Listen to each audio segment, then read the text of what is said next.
Let's learn about the interactive garden tour.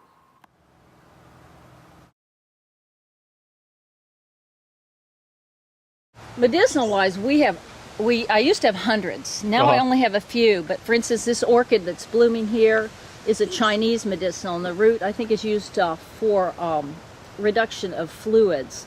And I have over here underneath, I can show you the Chinese medicinal. I have many Chinese medicinals because a lot of very showy plants are Chinese. Okay. But this plant here is just coming up with a very pretty little pale green leaf. This is a California native that's a very important anti-cancer root. Really? It's called Anemopsis, and lizard tail family, and it's a Yerba Mansa is the common name. It'd be really great along ditches and Pewter Creek. Yeah. And I would like to reintroduce it. And this is a wonderful, beautiful California native with a tall, funny, spiky white flower that dies down in the winter. And you can brew your own tea, and it's an immune adaptogen. It increases your immune system function. Good. So many of the plants in my garden are medicinals. Great. Many. But you know, I need to propagate this, and you guys should grow it along your ditch. This weed here is called goat's beard.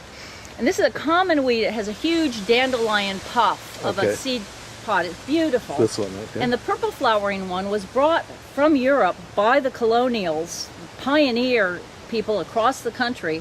And salsify is what they call the root, oyster plant. And it's what they call a starvation food. It's a root that will live in the ground for a very long time and can be eaten when things are tough. So this was brought to California across the country by the pioneers. And there is a native as well that has a yellow flower, also with an edible root. And it's a very cool, fun plant and easy to pull out if it becomes invasive. I really encourage people to plant it. Okay. In Hawaii, we had some pretty interesting palms, and then people would come by and they would ask us for the parts of the plant because they use it in, I think this was ceremonies for the Tongans. So how big was it when they planted it? Well, its growth slowed a lot during part of the decade, the first decade. So it was, I think, maybe 18 feet of trunk. It's grown about 3 feet of trunk since then. Wow.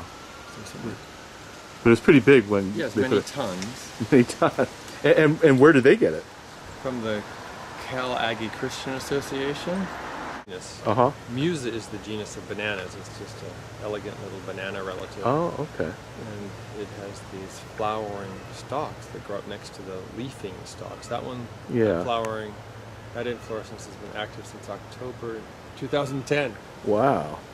Other one. One of the sad things sometimes about planting non-natives, or a lot of horticultural varieties have been selected for floral display, or they're hybrids, so they're sterile.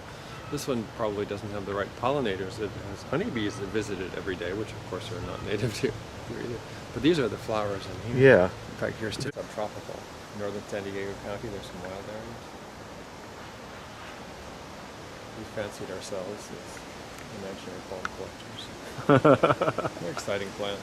You know how some of the old estates have beautiful oak allees, is the term from French, or an olive alley, where you go to a long pathway or entrance, roadway between